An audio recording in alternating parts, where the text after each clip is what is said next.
Halo sahabat channel Cerita Momo. Apa kabar kalian hari ini? Semoga selalu dalam keadaan sehat dan semangat ya. Hari ini, aku ajak kalian masuk ke dalam sebuah kisah yang menguji kesabaran dan emosi terdalam seorang istri dan anak. Siap-siap, karena cerita kali ini akan membuat darah kalian mendidih. Ini adalah kisah Sheila, wanita karir yang baru pulang dari dinas luar kota. Bukannya disambut hangat, Sheila justru syok melihat pemandangan yang menghancurkan hatinya. Ibu Mirna, ibu kandungnya sendiri, telah dijadikan seperti pembantu di rumah mewah milik Sheila.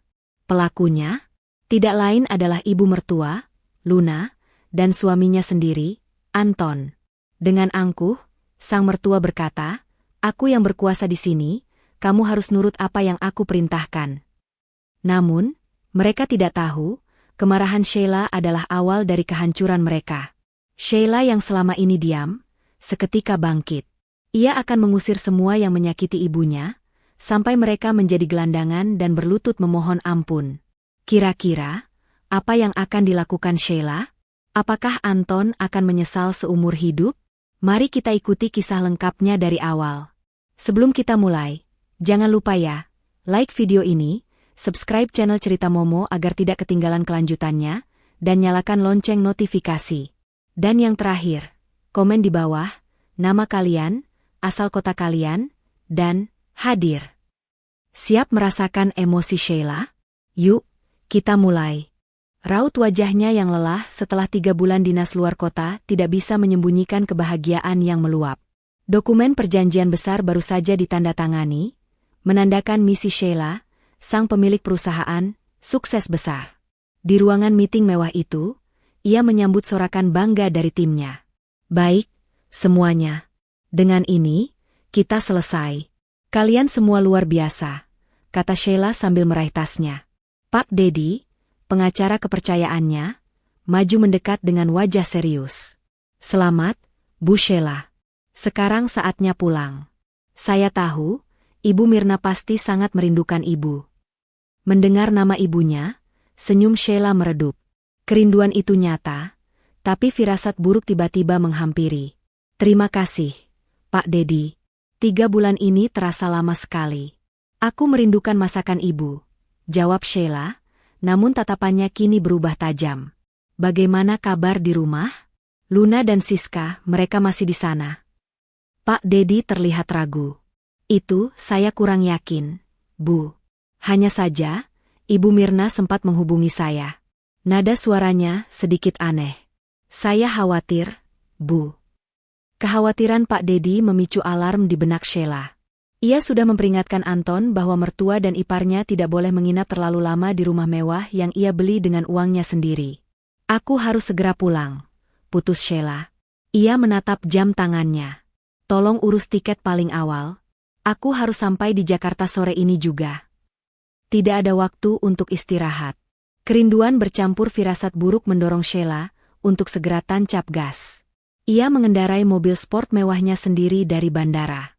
Sepanjang perjalanan, bayangan Ibu Mirna yang tersenyum menyambutnya menjadi penyemangat. Namun, saat mobilnya memasuki gerbang otomatis rumah, suasana sepi yang mencekam langsung menyambutnya. "Kenapa sepi sekali? Tidak ada mobil Anton? Kenapa gerbangnya tidak dikunci otomatis?" gumamnya, keluar dari mobil sambil menarik koper mahalnya. Ia menekan bel berulang kali, tidak ada jawaban. Setelah memasukkan kode kunci, pintu utama terbuka. Aneh, kenapa tidak ada yang menyambut? Tiba-tiba, suara tawa nyaring dan cengengesan terdengar dari ruang keluarga. Sheila melangkah masuk. Pemandangan di ruang tamu membuat amarahnya seketika tersulut. Ruang tamu yang biasanya rapi, kini berantakan seperti kapal pecah. Bantal sofa berserakan, bungkus makanan ringan ada di lantai marmer. Luna, ibu mertuanya, duduk santai di sofa utama dengan kaki diselonjorkan di atas meja kaca. Ia memakai daster rumahan dengan perhiasan kalung emas tebal. Siska, iparnya, duduk di sampingnya sambil sibuk dengan ponsel dan tertawa geli. "Hahaha, rasain kamu, Siska, kamu kalah lagi. Mana uang taruhannya?" seru Luna sambil mengunyah keripik. "Ih, Ibu curang. Aku kan lagi lapar." "Ibu, suruh saja Ibu Mirna buatkan kita mie instan lagi. Aku lapar. Rengek Siska manja. Bagus. Memang sudah waktunya dia kerja. Suruh dia cepat. Jangan sampai dia santai-santai di dapur. Perintah Luna tanpa rasa bersalah. Ucapan itu seperti petir menyambar. Tubuh Sheila membeku di ambang pintu, koper masih di tangannya. Apa-apaan ini? Suara Sheila dingin, memotong tawa mereka. Luna dan Siska tersentak kaget. Mereka menoleh, wajahnya berubah kesal saat melihat Sheila. Oh, kamu. Kenapa pulang tidak bilang-bilang? Mengganggu waktu santai kami saja? Hardik Luna, tidak menunjukkan sambutan. CK sok-sokan bawa koper mahal. Cuma pulangkan, bukan bawa oleh-oleh untuk kita, sindir Siska, melirik sinis. Sheila mengabaikan mereka. Matanya menyala mencari ibunya. Di mana Ibu Mirna? Dan kenapa rumah ini seperti kandang babi? Kalian apakan rumahku? Tuntut Sheila. Luna mengibaskan tangannya dengan angkuh. Cih, jangan berlebihan. Ini cuma sedikit berantakan. Lagi pula, Ibu Mirna? Tentu saja dia sedang bekerja. Kau pikir dia di sini untuk santai-santai? Dia harus berguna, kan? Siska menyahut dengan tawa mengejek. Dia sedang membersihkan kolam renang di belakang. Katanya sih, dia harus kerjakan semua agar bisa betah tinggal di sini. Mendengar itu, urat leher Sheila menegang. Amarahnya memuncak. Dia ibuku, bukan pembantumu. Apa yang kalian lakukan? Di mana Anton? Sheila berlari, koper sudah ia biarkan tergeletak begitu saja. Ia menuju pintu belakang, menuju area kolam renang. Pemandangan di sana menghancurkan hati dan memicu amarah Sheila hingga ke ubun-ubun.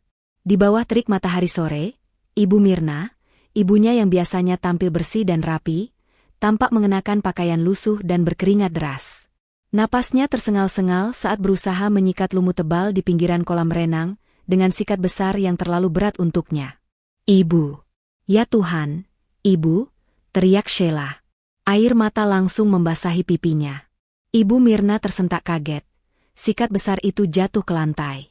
Sah! Sheila? Nak, kamu sudah pulang? Sheila langsung memeluk ibunya erat-erat.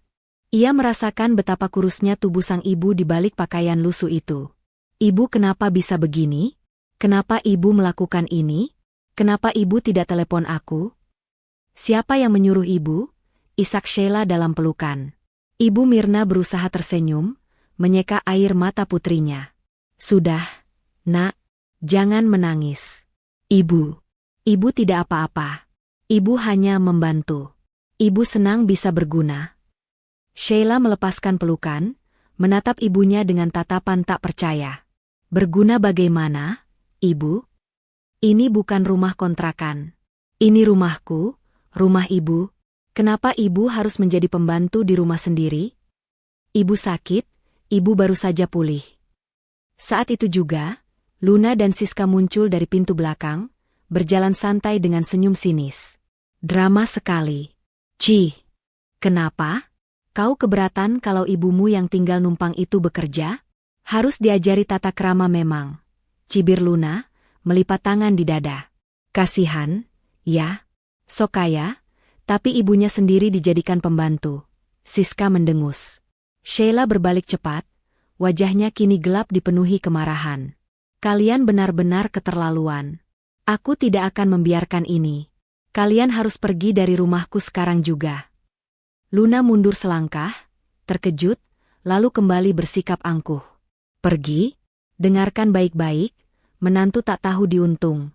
Aku ini ibu dari Anton, suamimu, dan kau harusnya berterima kasih karena kami mau menempati istanamu yang dingin ini. Aku yang berkuasa di sini. Kau harus nurut apa yang aku perintahkan. Sekarang, suruh ibumu kembali ke kolam renang itu. Kalau begitu, kalian yang harus pergi, jawab Sheila tegas. Tiba-tiba, terdengar suara langkah kaki tergesa-gesa. Anton, suami Sheila, muncul. Wajahnya pucat dan gelisah melihat ketegangan di antara mereka. Ada apa ini? Sheila. Sayang, kamu sudah pulang? Kenapa tidak bilang? Tanya Anton panik. Sheila menatap suaminya dengan tatapan penuh kecewa dan pengkhianatan yang tak terlukiskan. Anton, aku tidak menyangka. Aku tidak menyangka kau membiarkan ini terjadi. Aku pergi 3 bulan untuk bekerja keras, dan ini balasanmu? Kau membiarkan ibuku diperlakukan seperti budak di rumahku sendiri. Jawab aku, Anton. Anton menghindari tatapan mata Sheila, ia menunduk. Sayang, dengar dulu, itu hanya kesalahpahaman. Ibu Mirna sendiri yang menawarkan diri untuk membantu. Ibu kan hanya ingin dia tidak bosan. Dalih Anton, suaranya pelan dan tidak meyakinkan. Kesalahpahaman? Menawarkan diri?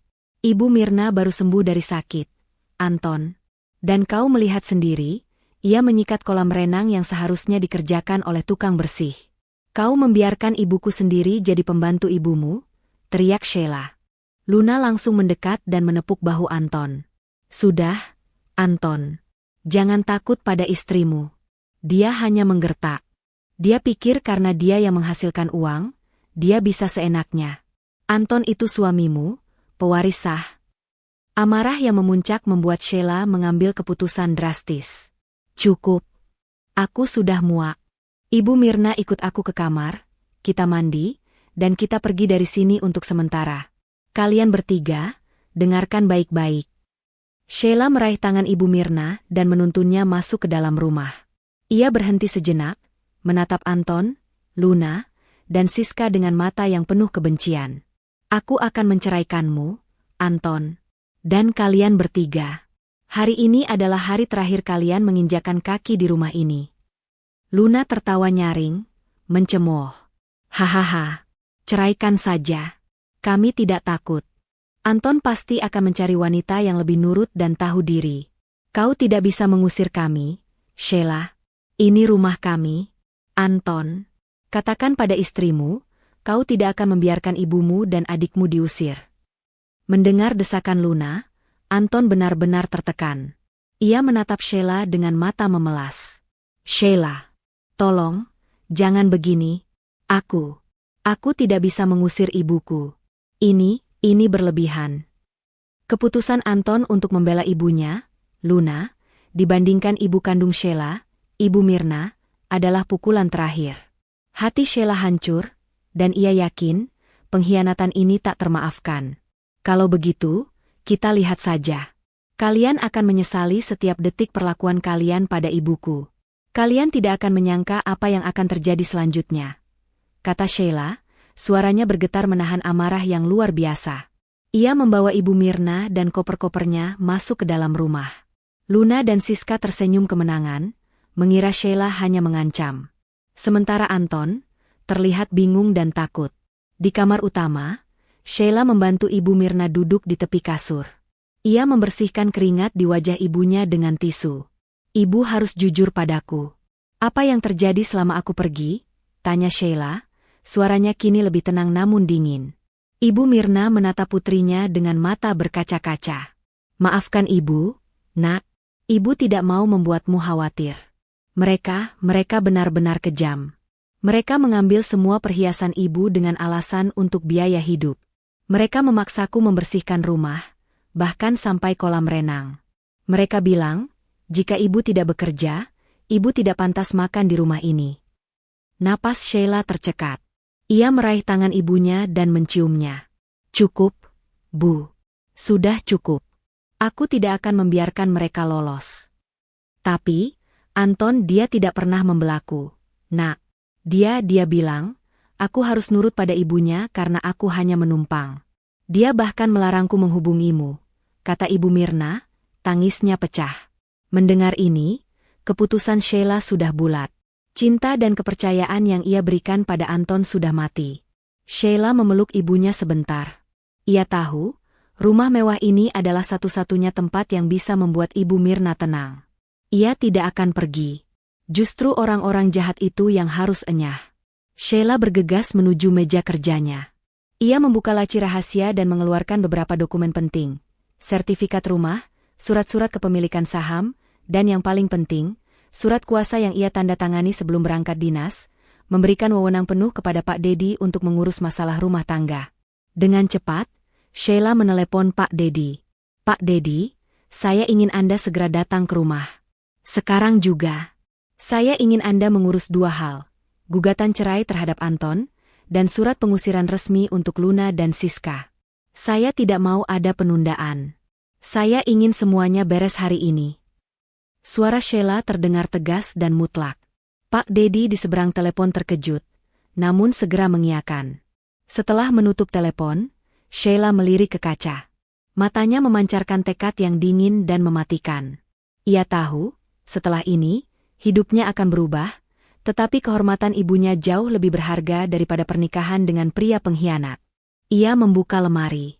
Semua pakaian Anton, Luna, dan Siska ia tarik keluar, dilempar ke lantai. Ia mulai mengemas barang-barang mereka secara acak ke dalam beberapa koper dan tas besar. Anton, Luna, dan Siska yang sedang santai di ruang keluarga tiba-tiba mendengar suara gaduh dari lantai atas. Suara apa itu? Apa Sheila sedang mengamuk? Tanya Siska, beranjak dari sofa. Biarkan saja. Paling dia cuma ngambek seperti biasa. Sebentar lagi juga dia akan datang memohon maaf pada Anton, kata Luna, masih dengan nada sombong. Namun, tidak lama kemudian, Sheila muncul di tangga. Tangannya tidak kosong.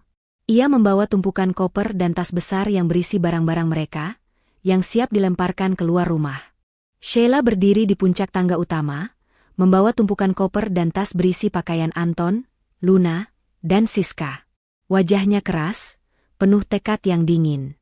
Luna, yang sedang tertawa sombong di sofa, mendadak terdiam. Siska berhenti mengunyah keripik. Anton yang tadinya gelisah kini terperanjat melihat pemandangan itu. Apa-apaan ini, Sheila? Kau gila? Seru Anton, bangkit dari duduknya. Sheila tidak menjawab, ia hanya melemparkan koper-koper itu ke lantai marmer dengan suara keras, persis di hadapan kaki mereka. Itu barang-barang kalian. Aku kasih waktu 5 menit untuk angkat kaki dari rumahku, sebelum aku panggil polisi dan security kompleks untuk menyeret kalian keluar, ucap Sheila dingin. Luna tertawa sinis, meskipun wajahnya mulai memucat. Mengusir kami? Kau pikir kau siapa? Kau tidak bisa mengusir ibu dan suamimu sendiri. Kami punya hak di sini. Anton, jelaskan pada istrimu yang sudah gila ini. Anton maju, mencoba meraih tangan Sheila, tetapi Sheila menepisnya dengan kasar. Jangan sentuh aku, Anton. Kau sudah kehilangan hak itu sejak kau membiarkan ibuku diperlakukan seperti budak. Suara Sheila bergetar menahan amarah yang meletup-letup. Ibu Mirna sendiri yang mau, Sheila. Aku sudah bilang, ini cuma salah paham. Anton mencoba berdalih lagi, tetapi nada suaranya penuh kepalsuan. Salah paham katamu? Apa salah paham memaksanya mencuci pakaian kotormu, mencuci piring setinggi gunung, dan menyikat lumut di kolam renang padahal dia baru saja sembuh? Kau tahu, di mana kesalahpahaman itu, Anton? Kesalahpahaman itu adalah pernikahan kita. Luna menarik lengan Anton. Sudah, Anton, jangan buang waktu. Telepon pengacara kita. Suruh dia datang. Katakan bahwa istri gila ini mengancam akan mengusir kita. Biar dia tahu, rumah ini milik sah Anton. Dia hanya menumpang. Mendengar kata-kata itu, senyum tipis, dingin, dan penuh kemenangan muncul di wajah Sheila. Luna dan Siska mengira itu adalah senyum menyerah. Mereka salah besar. Pengacara, ya? Sheila maju selangkah. Terlambat. Pengacaraku sudah dalam perjalanan. Dan tentang kepemilikan, kalian benar-benar tidak tahu diri sampai detik ini. Baik, akan kuperjelas. Tiba-tiba, suara deru mobil terdengar dari halaman depan, diikuti bunyi klakson singkat. Itu dia, ujar Sheila puas. Tak lama, terdengar ketukan pintu. Anton dengan cepat berjalan ke pintu, berharap itu adalah kenalannya. Namun, yang datang adalah Pak Dedi, didampingi 2 orang pria berbadan besar berseragam security kompleks dan 1 wanita berpenampilan resmi membawa map besar. Selamat sore, Pak Anton. Maaf mengganggu, sapa Pak Dedi datar, tanpa ekspresi ramah seperti biasanya. Pak Dedi, kenapa Bapak datang bersama security? Tanya Anton, bingung sekaligus takut. Pak Dedi melirik ke arah Sheila, yang kini berjalan turun dan berdiri tegak di sampingnya. Saya di sini atas nama klien saya, Ibu Sheila. Dan atas wewenang penuh sebagai pengacaranya, jawab Pak Dedi. Luna menjerit, panik. Tidak. Kenapa dia pengacaramu, Anton? Kenapa dia malah bersama si wanita gila ini? Siska maju dengan berani. Tolong. Kalian jangan percaya. Wanita ini hanya ingin menguasai rumah yang sudah diwariskan untuk kakaknya. Sheila mendengus. Diwariskan? Warisan dari mana? Anton tidak punya apa-apa selain mobil yang cicilannya masih harus kubayar. Kalian pikir aku bodoh? Aku pergi 3 bulan bukan cuma bekerja, tapi juga merapikan semua aset agar tidak ada tikus yang mencoba mencuri. Pak Dedi membuka map besarnya. Maaf, Bu Luna dan Nona Siska. Sesuai dengan permintaan Ibu Sheila, dan berdasarkan sertifikat kepemilikan properti dan semua bukti transfer dana dari rekening Ibu Sheila kepada developer, saya nyatakan bahwa rumah mewah ini sepenuhnya milik sah Ibu Sheila. Tidak ada satupun kepemilikan atas nama Anton di properti ini. Luna terhuyung. Ia mencengkeram lengan Anton. Tidak mungkin. Anton, kau bilang kau sudah membuat sertifikat rumah ini atas namamu. Kau bohongi ibumu? Luna menjerit histeris. Anton panik, wajahnya semakin pucat. Ibu, Aku hanya bilang ibu harus sabar. Aku bilang sebentar lagi akan kubuatkan atas namaku. Aku tidak pernah bilang sudah membuatkannya. Luna menampar wajah Anton dengan keras. Kau pengecut. Kau bodoh. Kau membiarkan kami dipermalukan di sini. Sheila melihat pemandangan itu tanpa emosi. Ia sudah terlalu sakit hati. Pak Dedi, jangan buang waktu. Serahkan surat pengusiran itu, perintah Sheila. Wanita berpenampilan resmi yang mendampingi Pak Dedi, anggota tim hukum, maju. Ia menyerahkan selembar surat.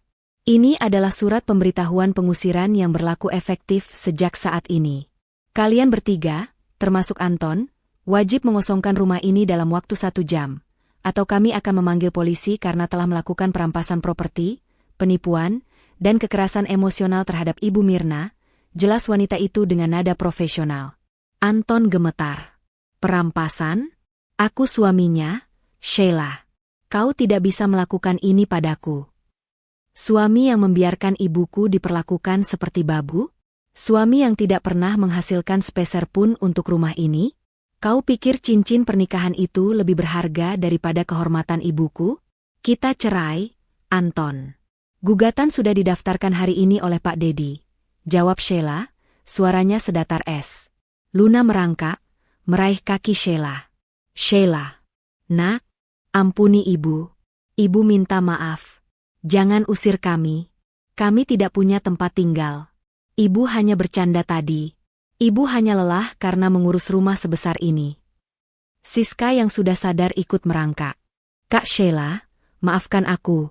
Aku janji akan membersihkan semua. Aku janji akan menjaga Ibu Mirna dengan baik. Jangan usir kami, Kak.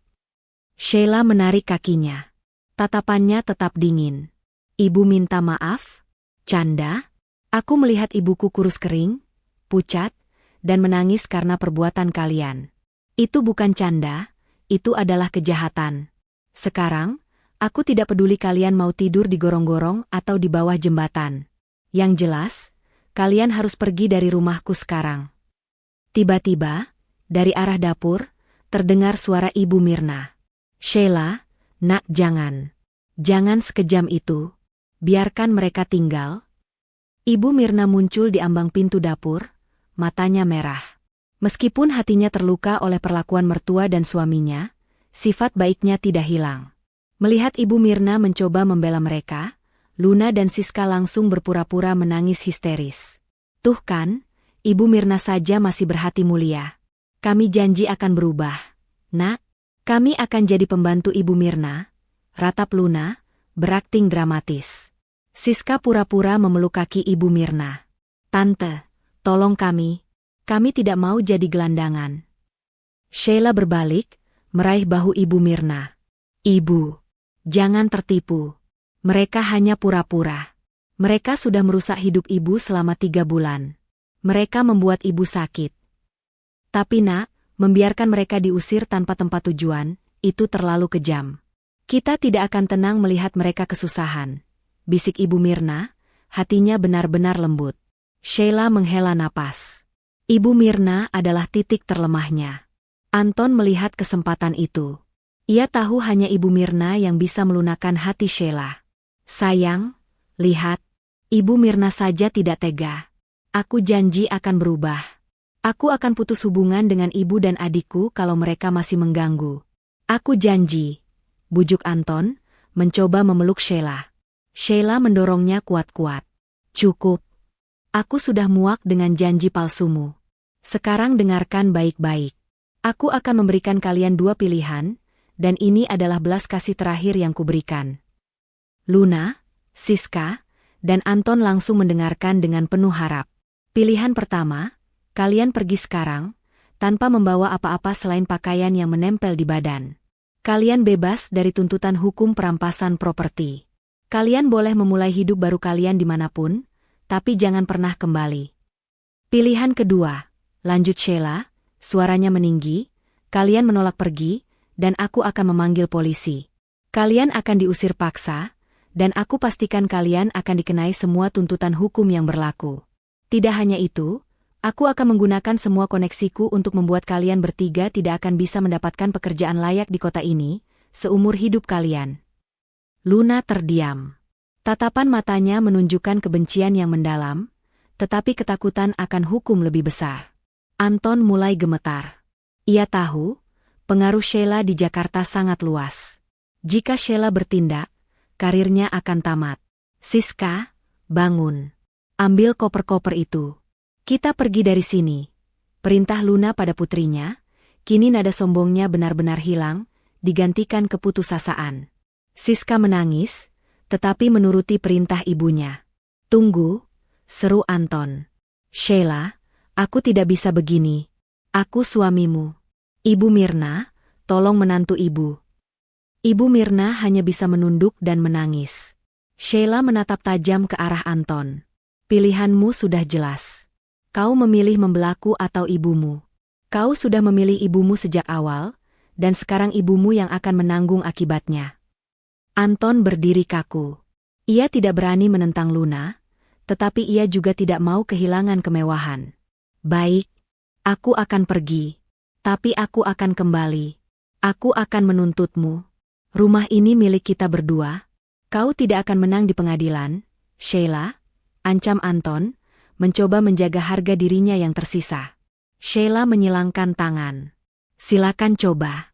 Tapi jangan harap kau bisa melarikan diri dari gajimu.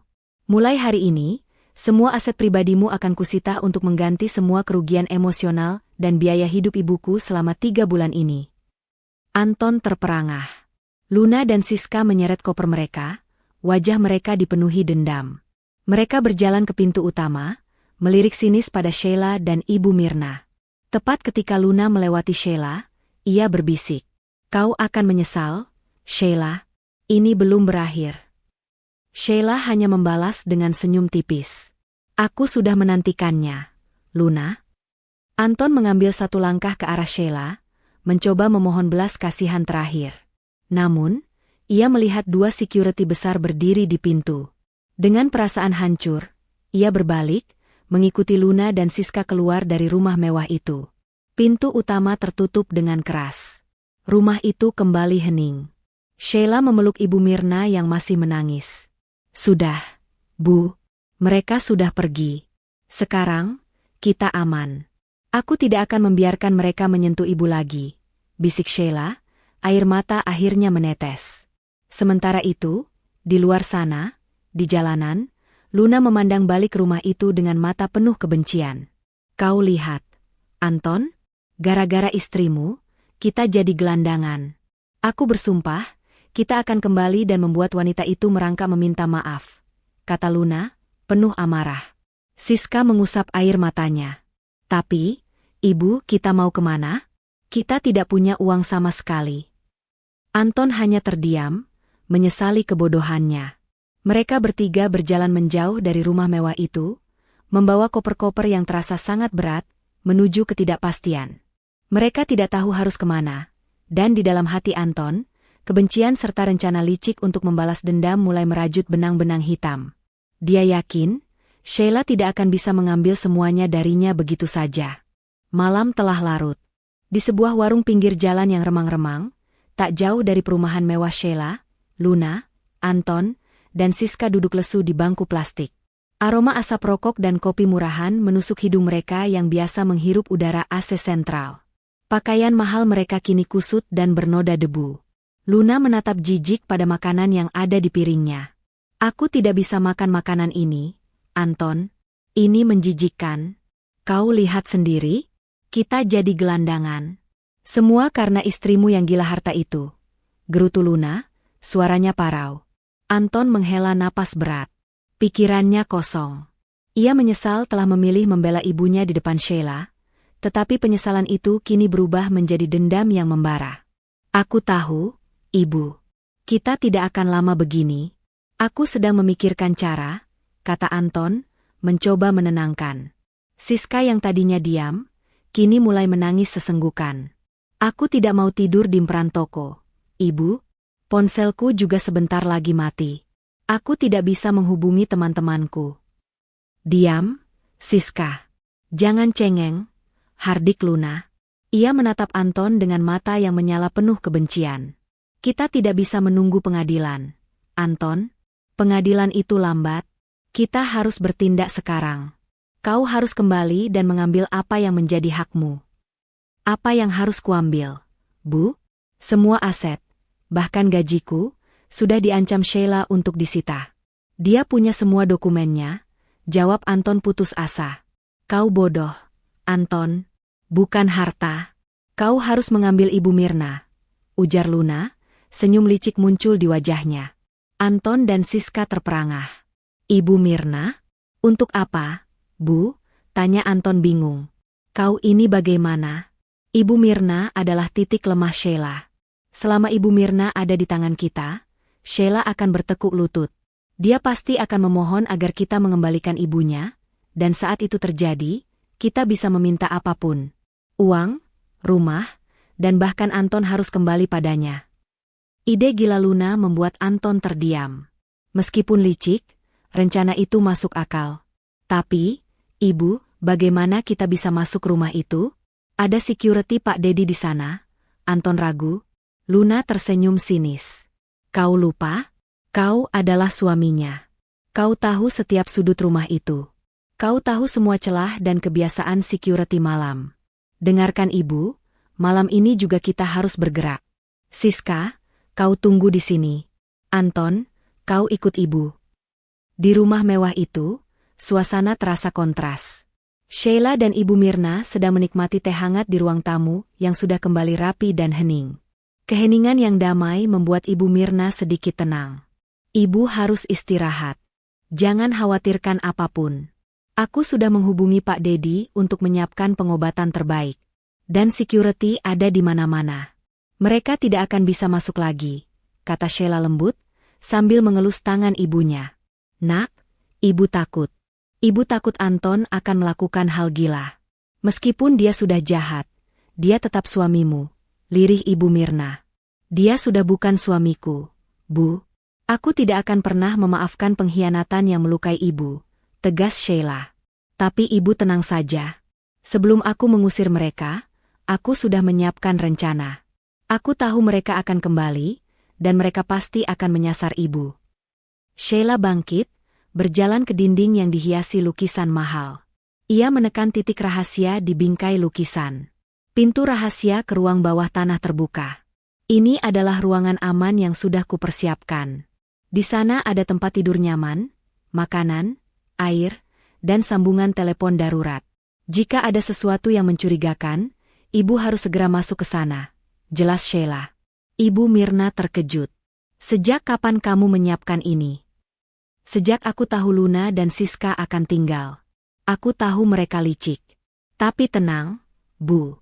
Ini hanya untuk jaga-jaga. Sekarang, aku mau Ibu tidur. Pukul 2 pagi. Hujan gerimis tipis menyelimuti perumahan mewah itu. Anton dan Luna, mengenakan pakaian gelap yang mereka beli seadanya, bersembunyi di balik semak-semak tebal di perbatasan dinding belakang rumah Sheila. Sudah kuduga, Anton. Security hanya berpatroli di depan. Dinding belakang ini adalah titik lemahnya. Bisik Luna, matanya berbinar licik. Tapi dindingnya tinggi sekali, Bu. Kita tidak punya tangga, Anton berbisik panik. Luna mengeluarkan tali tambang tipis dari tas punggung kecilnya. Kau pikir ibu bodoh? Ibu sudah menyiapkan ini. Dulu kau sering memanjat dinding ini saat SMA, Anton. Sekarang saatnya kau tunjukkan keahlianmu. Anton menghela napas. Dipaksa menjadi pencuri oleh ibunya sendiri. Ia memasang tali, berusaha memanjat dinding yang licin karena gerimis. Beberapa menit kemudian, Anton berhasil masuk ke halaman belakang. Ia segera membuka gerbang kecil yang tersembunyi di balik rimbunnya tanaman untuk Luna. Mereka berdua berhasil masuk tanpa terdeteksi security yang sedang berpatroli di depan. Baik. Sekarang ke kamar Ibu Mirna, bisik Luna. Dia pasti sedang tidur nyenyak. Mereka berjalan mengendap-endap di kebun belakang, menghindari sorotan lampu otomatis. Mereka tahu, pintu dapur sering tidak terkunci rapat. Benar saja, Anton dengan mudah membuka slot pintu dapur. Mereka masuk ke dalam rumah. Di dalam, rumah itu gelap dan hening. Hanya ada cahaya lampu malam kecil dari ruang tengah. Kau ambil dia, Anton. Seret dia. Jangan bunuh dia. Kita butuh dia hidup-hidup. Bisik Luna, matanya liar.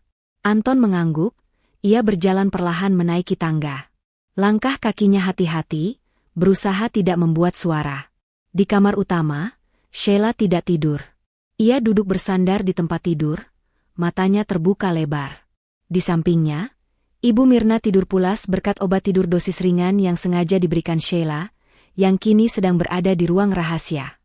Sheila sudah tahu Anton dan Luna akan datang.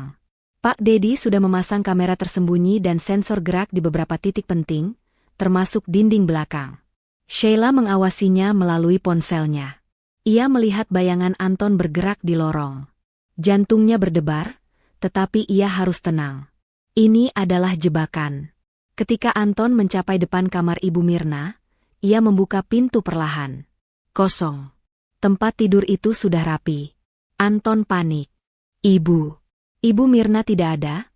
Bisik Anton ke walkie-talkie kecil yang ia bawa. Tidak mungkin. Cari. Dia pasti disembunyikan di kamar mandi. Suara Luna terdengar bergetar di seberang. Anton mencari di kamar mandi, di balik lemari, tetapi tidak ada. Tiba-tiba, lampu utama kamar menyala. Mencari seseorang, Anton? Anton terkesiap. Ia menoleh. Sheila berdiri di ambang pintu kamar utama. Wajahnya diselimuti bayangan, tampak tenang dan mengerikan. Sheila. Apa yang kau lakukan? Seru Anton. Aku menunggumu. Sudah kuduga kau akan datang. Kau adalah pencuri yang pengecut, Anton. Kau datang untuk menculik ibuku, jawab Sheila. Di mana Ibu Mirna? Kau menyembunyikannya? Tanya Anton, matanya mencari-cari. Itu bukan urusanmu. Sekarang kau datang ke sini sendiri. Jadi, penangkapanmu akan lebih mudah, kata Sheila.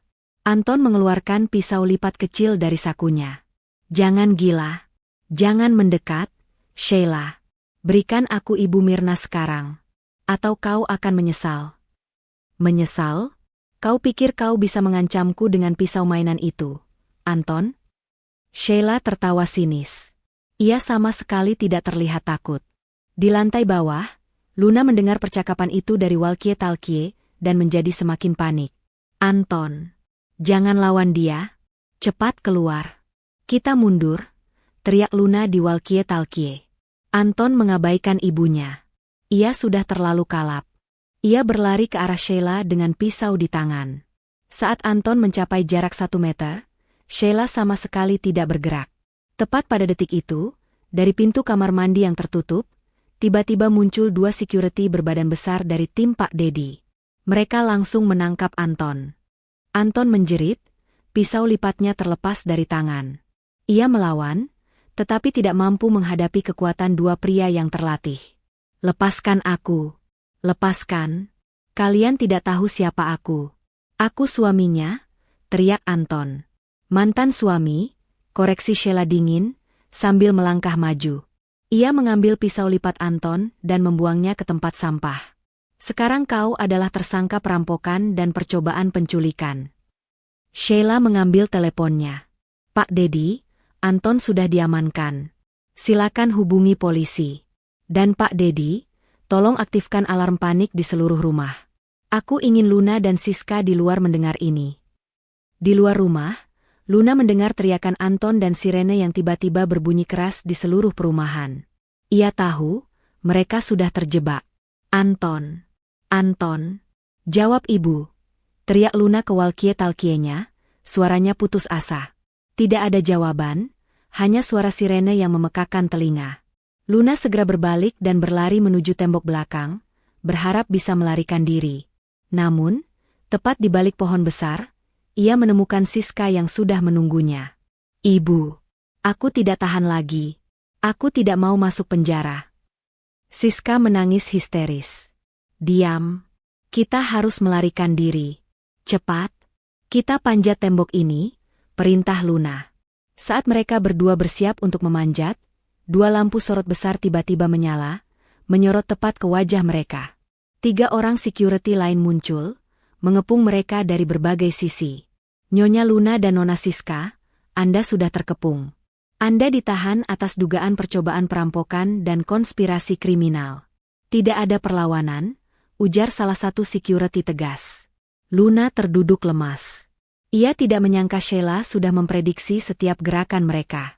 Ia telah kalah telak. Tidak. Tidak mungkin. Aku bukan pencuri.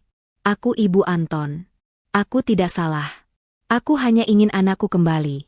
Teriak Luna, air mata kemarahan dan keputusasaan membasahi wajahnya. Siska hanya bisa menangis ketakutan. Beberapa saat kemudian, sirene mobil polisi terdengar mendekat. Di dalam kamar, Anton, yang sudah diikat, menatap Sheila dengan mata penuh kebencian yang mendalam. Kau iblis, Sheila. Kau monster. Kau akan menyesal karena melakukan ini padaku dan ibuku. Aku akan menghancurkan hidupmu di pengadilan, ancam Anton. Sheila memandang Anton dengan tatapan iba, bercampur jijik. Aku adalah monster yang diciptakan oleh keserakahanmu, Anton. Aku tidak akan menyesal. Karena saat ini, ibuku aman, dan kalian akan membayar semua perbuatan kalian. Kau pikir kau bisa mendapatkan harta dan ibuku sekaligus? Itu tidak akan pernah terjadi. Polisi masuk dan membawa Anton pergi. Sheila menutup pintu. Ia berjalan ke ruang rahasia dan membuka pintu perlahan. Ibu Mirna, yang sudah terbangun dan mendengar semua kegaduhan, keluar dari ruangan itu dengan wajah pucat. Sheila, nak mereka ditangkap? Tanya Ibu Mirna, suaranya gemetar. Sheila memeluk ibunya erat-erat. Iya, Bu. Mereka sudah ditangkap. Sekarang ibu benar-benar aman. Mereka tidak akan bisa menyentuh ibu lagi. Saat itu, Sheila menyadari bahwa semua harta di dunia tidak sebanding dengan keselamatan dan ketenangan ibunya. Pagi hari menyambut rumah mewah Sheila dengan ketenangan yang lama hilang. Pintu-pintu dan jendela yang semalam dijaga ketat kini terbuka, membiarkan cahaya matahari masuk. Di dapur, Sheila sedang menyiapkan sarapan ringan, sementara Ibu Mirna duduk di kursi meja makan, perlahan-lahan kembali pulih dari ketegangan semalam. Ibu sudah merasa lebih baik? Tanya Sheila lembut, meletakkan secangkir teh herbal hangat di depan ibunya. Jauh lebih baik, Nak. Terima kasih. Kalau bukan karenamu, ibu tidak tahu apa yang akan terjadi, jawab Ibu Mirna, matanya berkaca-kaca. Ia meraih tangan Sheila dan menciumnya. Kamu adalah anak ibu yang paling berani, paling cerdas. Maafkan ibu karena terlalu lemah menghadapi mereka. Ibu tidak lemah. Ibu hanya terlalu baik, dan kebaikan itu dimanfaatkan oleh orang-orang jahat. Balas Sheila, menggenggam tangan ibunya erat. Ia memastikan Ibu Mirna tidak lagi merasa bersalah. Tiba-tiba, telepon Sheila berdering. Itu Pak Dedi. Selamat pagi, Bu Sheila. Saya menelepon untuk melaporkan perkembangan kasus semalam, ujar Pak Dedi dari seberang. Bagaimana, Pak Dedi? Apakah Anton, Luna, dan Siska sudah ditetapkan sebagai tersangka? Tanya Sheila, suaranya kembali profesional dan dingin. Iya, Bu. Berkat rekaman CCTV dari rumah dan laporan percobaan penculikan serta perampokan, ketiganya sudah ditahan. Kasusnya akan segera dinaikkan. Namun, ada satu hal lagi. Anton meminta bertemu dengan ibu. Dia bilang ada pengakuan penting yang harus ia sampaikan secara langsung, sebelum kasus ini masuk pengadilan, jelas Pak Dedi. Sheila terdiam sejenak. Pengakuan? Setelah semua kejahatan yang dilakukannya, apalagi yang bisa Anton akui? Aku tidak mau bertemu dia, Pak Dedi. Mohon maaf, Bu. Anton mengancam jika ibu tidak datang, dia akan membuat pengakuan palsu di depan penyidik yang bisa memperlambat proses perceraian. Katanya, ini terkait dengan rencana terselubung mereka selama ibu dinas. Mendengar kata, rencana terselubung, Sheila menjadi penasaran. Ia harus tahu seberapa jauh pengkhianatan Anton dan keluarganya. Baiklah, atur pertemuannya. Tapi aku tidak akan datang sendirian. Aku ingin bertemu dia di kantor Bapak, didampingi oleh 2 security dan tim hukum, putus Sheila. Siang harinya, Sheila duduk di kantor Pak Dedi. Ruangan itu disekat oleh meja besar, memisahkan Sheila dari Anton yang wajahnya terlihat kusut, lelah, dan penuh penyesalan, meskipun Sheila curiga itu hanyalah akting. Luna dan Siska tidak diizinkan ikut. Anton menatap Sheila dengan mata memelas. Sheila, aku mohon, cabut tuntutanmu. Aku tahu aku salah, tapi jangan seret ibu dan adikku ke penjara. Mereka hanya korban emosi. Cukup, Anton. Aku datang ke sini bukan untuk mendengar alasanmu, apalagi memaafkan. Katakan pengakuan penting apa yang kau maksud, atau aku pergi sekarang, potong Sheila tegas. Anton menghela napas panjang. Ia menunduk, lalu perlahan mengangkat kepalanya. Air mata mulai menetes. Kali ini, terlihat tulus. Aku akui, kami memang punya rencana terselubung. Sheila. Luna dan Siska datang ke rumahmu bukan hanya untuk menumpang, tapi untuk menjalankan skenario. Sheila menyilangkan tangan. Skenario apa? Kami mencoba membuatmu frustrasi. Luna memaksamu menaruh Ibu Mirna di panti jompo, karena perawatannya mahal, dan dia menganggap Ibu Mirna mengganggu. Lalu, dia akan membuat pertengkaran besar yang membuatmu harus memilih. Antara ibumu atau aku, kata Anton, suaranya parau. Lalu, tuntut Sheila. Jika kau memilih ibumu, kami akan menceraikanmu, dan meminta kompensasi berupa setengah dari aset pribadimu, termasuk rumah. Kami akan mengklaim kau tidak layak menjadi istri, karena terlalu mementingkan ibumu. Dan jika kau memilih aku, Ibu Mirna akan tetap kami jadikan budak di rumah itu, untuk memastikan kau akan selalu menuruti setiap perintah Luna. Aku Anton. Pengakuan Anton membuat hati Sheila mencelos. Ia tidak menyangka suaminya dan keluarganya merencanakan kejahatan psikologis dan finansial sekeji itu. Mereka tidak hanya jahat pada Ibu Mirna, tetapi merencanakan kehancuran Sheila secara keseluruhan. Dan kenapa kau membiarkan Ibu Mirna dijadikan seperti pembantu? Tanya Sheila, suaranya hampir tidak terdengar. Itu adalah bagian dari skenario. Luna ingin Ibu Mirna terlihat menyedihkan dan tidak berguna di mata semua orang, termasuk di mata ibumu sendiri, agar Ibu Mirna menyerah dan meminta sendiri untuk dipindahkan. Aku terlalu takut pada ibuku, Sheila. Dia mengancam akan menghapusku dari kartu keluarga jika aku tidak menuruti keinginannya. Bisik Anton, penuh penyesalan. Jadi kau lebih takut dicoret dari kartu keluarga ibumu daripada kehilangan ibuku yang sakit dan istrimu yang mencintaimu? Tanya Sheila. Anton menangis terseduh-seduh. Aku minta maaf, Sheila. Aku benar-benar minta maaf.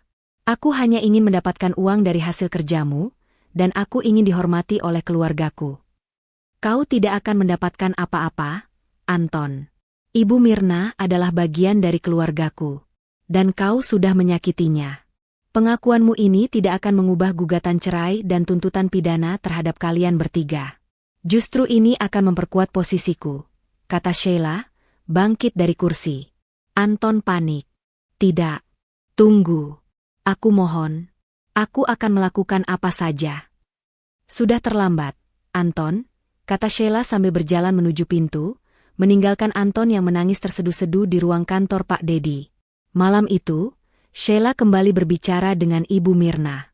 Ia menceritakan semua pengakuan Anton. Mereka ingin membuatku menceraikanmu, Bu. Mereka ingin aku memilih antara asetku dan kebahagiaanmu, kata Sheila. Ibu Mirna mendengarkan dengan air mata. Ia memeluk putrinya erat-erat. Ibu tidak akan pernah membiarkan itu terjadi. Ibu bangga padamu, Nak. Kamu sudah memilih yang benar. Ibu sudah tua, tapi ibu ingin melihat kamu bahagia. Sheila menatap mata ibunya dan tersenyum. Aku sudah bahagia, Bu. Kebahagiaanku adalah melihat ibu sehat dan aman di sini, di rumah yang kubangun untuk kita berdua. Aku tidak butuh pria seperti Anton. Aku hanya butuh ibu. Ibu Mirna menangkup wajah Sheila. Kalau begitu, jangan pernah ragu untuk menceraikannya. Ibu akan mendukungmu. Ibu tidak mau lagi melihat wajahnya, atau wajah mertua dan iparmu itu. Mereka sudah terlalu jauh. Pengakuan emosional dari Ibu Mirna ini bukan hanya menguatkan, tetapi juga memberikan ketenangan batin pada Sheila. Ia tidak lagi dihantui rasa bersalah karena mengajukan gugatan cerai. Sheila kembali menghubungi Pak Dedi. Pak Dedi, percepat prosesnya. Gunakan semua pengakuan Anton sebagai bukti dalam tuntutan pidana dan gugatan cerai. Aku ingin mereka semua menerima hukuman setimpal, dan aku ingin kasus ini selesai secepatnya. Aku tidak mau ada lagi Anton dalam hidupku. Siap, Bu Sheila. Saya akan pastikan mereka tidak bisa berkutik. Sekarang, kita akan fokus pada penyitaan aset Anton untuk menutupi biaya kerugian emosional Ibu Mirna, jawab Pak Dedi. Sheila mengakhiri panggilan. Ia kembali ke ruang tamu, di mana Ibu Mirna tertidur pulas di sofa. Sheila duduk di sampingnya, mengelus rambut ibunya. Tekad Sheila sudah bulat. Ia akan menghancurkan Anton secara hukum, finansial, dan sosial. Bukan hanya karena pengkhianatan, tetapi karena keberanian Anton untuk menjadikan cinta kasih ibunya sebagai senjata dalam rencana licik mereka. Di mata Sheila, kehancuran Anton adalah satu-satunya cara untuk mendapatkan kembali kehormatan Ibu Mirna dan kedamaiannya sendiri. Setelah pengakuan Anton di kantor pengacara, Sheila merasa jauh lebih kuat. Ia tidak lagi menghadapi ketidakpastian, melainkan kejelasan tentang betapa liciknya mantan suaminya itu. Didampingi Pak Dedi, Sheila mulai bergerak cepat. Tujuannya bukan hanya memenangkan perceraian, tetapi menghancurkan reputasi Anton di depan umum dan menghukum Luna serta Siska seberat-beratnya. Hari itu, Sheila dan Pak Dedi berada di kantor polisi. Mereka tidak hanya memberikan bukti rekaman percobaan penculikan Ibu Mirna, tetapi juga menambahkan bukti baru dari pengakuan Anton. Pak Dedi, pastikan tuntutan pidana terhadap Anton, Luna, dan Siska mencakup penipuan dan konspirasi kriminal untuk menguasai aset. Aku ingin mereka diproses secepatnya, perintah Sheila dengan suara dingin. Pak Dedi mengangguk serius. Semua sudah saya siapkan, Bu Sheila. Kasus ini kuat sekali, apalagi Ibu Mirna bersaksi bahwa mereka memaksanya bekerja padahal ia sedang sakit. Ini akan menjadi poin sensitif di media. Bagus. Pastikan media tahu. Aku tidak ingin ada yang bersimpati pada mereka. Aku ingin mereka tahu, inilah akibat dari menyakiti ibu kandungku, kata Sheila tegas. Sementara itu, Anton, Luna, dan Siska mendekam di sel tahanan yang sempit dan pengap. Luna dan Siska terus meratap, mengutuk Sheila. Dasar wanita iblis. Dia mengusir kita, sekarang dia memenjarakan kita. Aku bersumpah akan membalas dendam, teriak Luna, wajahnya bengkak dan kotor. Siska menangis histeris. Aku tidak mau di sini, Ibu. Aku mau pulang. Ini semua salahmu, Anton. Anton duduk merenung di sudut. Ia tahu, rencananya sudah hancur total. Ia mencoba menghubungi beberapa teman pengacaranya, tetapi mereka semua menolak karena takut berurusan dengan Sheila dan Pak Dedi yang dikenal sangat berpengaruh di dunia hukum korporat. Semua sudah tahu, Bu. Reputasi kita sudah jatuh. Sheila pasti sudah menyebarkan berita ini, bisik Anton, suaranya putus asa. Kau harusnya diam, Anton. Kau yang bodoh. Kenapa kau akui semuanya pada wanita itu? Kau menghancurkan kita. Luna menampar Anton lagi. Di luar tahanan, Sheila dan Pak Dedi mulai melancarkan serangan finansial. Sheila tahu, tanpa uang, Anton tidak akan bisa menyewa pengacara yang handal untuk melawan tuntutan perceraian dan pidana. Pak Dedi, bagaimana dengan aset-aset Anton? Terakhir kali, ia punya saham minoritas di perusahaan A dan tabungan di Bank X. Aku ingin semua itu disita hari ini juga, ujar Sheila. Sudah saya urus, Bu. Berdasarkan surat kuasa yang Ibu tanda tangani, kami mengajukan permohonan sita jaminan atas aset-aset Anton untuk menutupi kerugian material dan imaterial Ibu. Perusahaan A dan Bank X sudah setuju bekerja sama. Dalam 24 jam ke depan, rekening dan saham Anton akan dibekukan dan dipindahkan ke rekening escrow, jelas Pak Dedi. Sheila tersenyum puas. Aku tidak akan menyisakan apapun. Dia sudah berjanji, dia akan menguasai setengah asetku, kan? Sekarang aku akan mengambil 100% asetnya. Sheila kemudian pulang untuk menemui Ibu Mirna. Ia ingin memastikan ibunya tidak tertekan dengan segala hiruk-pikuk kasus ini. Ibu sudah istirahat? Jangan menonton berita dulu, ya? Semua biar aku yang urus, kata Sheila sambil membawakan makan siang untuk ibunya. Ibu tidak apa-apa, Nak. Ibu justru tenang karena mereka sudah di tempat yang seharusnya. Tapi, Nak, Ibu teringat, dulu Anton pernah memaksaku menandatangani beberapa dokumen saat kamu dinas. Katanya itu hanya dokumen administrasi rumah tangga, kata Ibu Mirna, wajahnya terlihat cemas. Jantung Sheila berdegup kencang. Ini adalah informasi baru. Dokumen apa, Bu? Kapan itu? Sekitar 2 bulan lalu. Ada beberapa lembar kertas.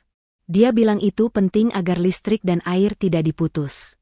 Ibu percaya saja, jawab Ibu Mirna. Firasat buruk kembali menyeruak.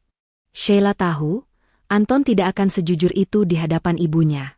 Ini mungkin adalah upaya terselubung Anton yang belum terungkap, yaitu mencoba mencuri tanda tangan Ibu Mirna untuk keperluan tertentu.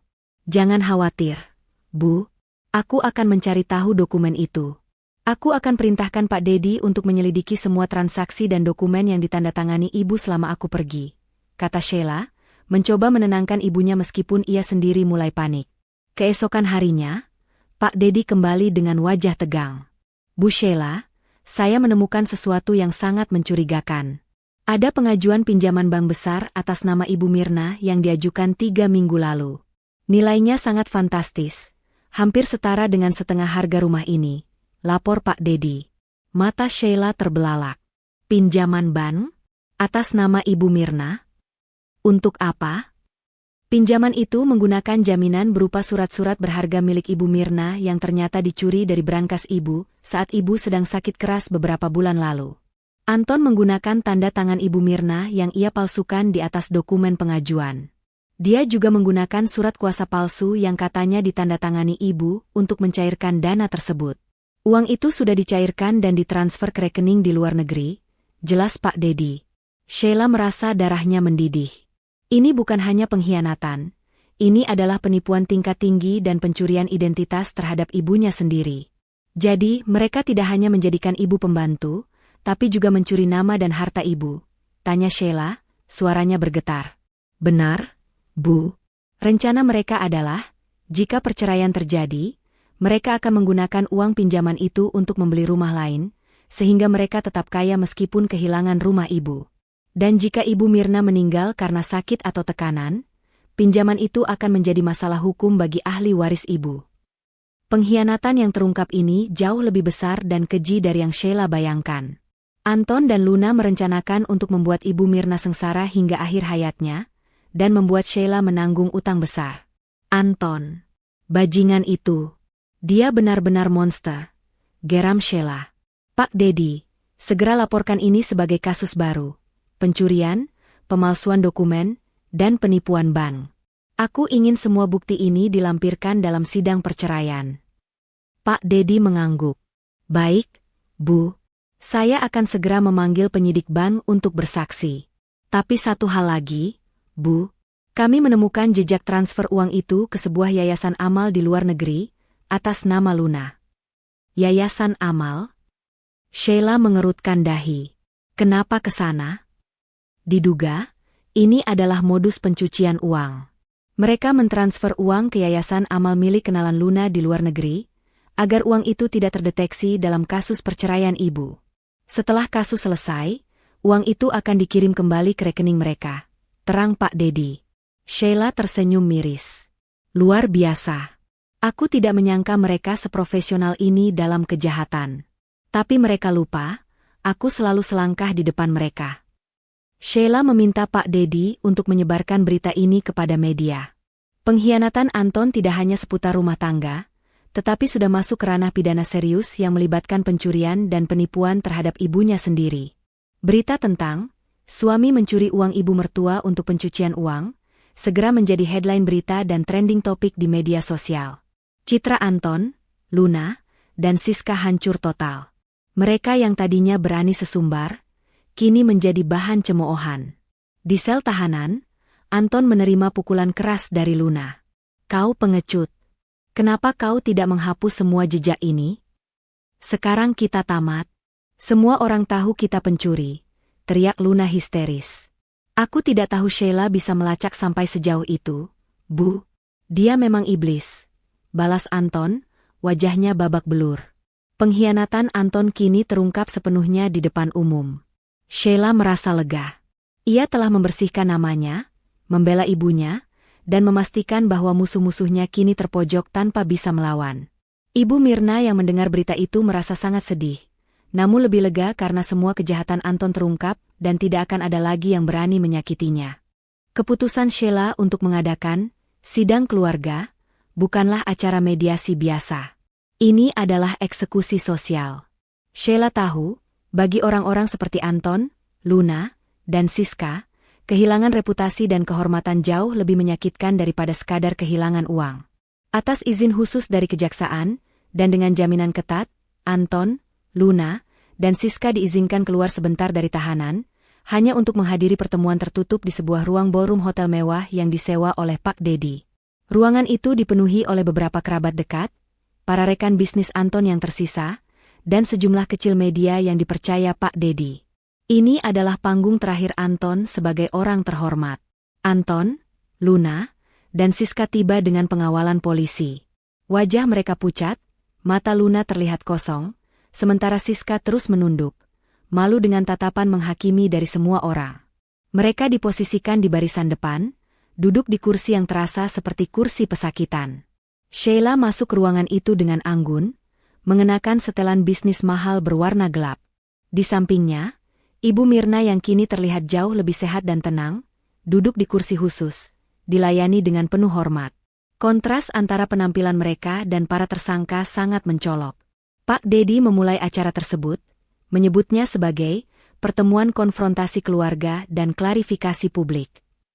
Tujuan pertemuan ini, atas permintaan Ibu Sheila, adalah untuk mengklarifikasi serangkaian kejahatan yang dilakukan oleh saudara Anton, Ibu Luna, dan saudari Siska, yang tidak hanya merugikan Ibu Sheila secara finansial dan emosional, tetapi juga menodai nama baik keluarga besar dan komunitas bisnis, kata Pak Dedi, suaranya menggema di ruangan. Luna, yang biasanya lantang, mencoba menyelah. Ini tidak adil. Ini bukan pengadilan. Sheila tidak berhak mempermalukan kami begini. Diam, Ibu, bisik Anton, yang tahu perlawanan Luna hanya akan memperburuk keadaan.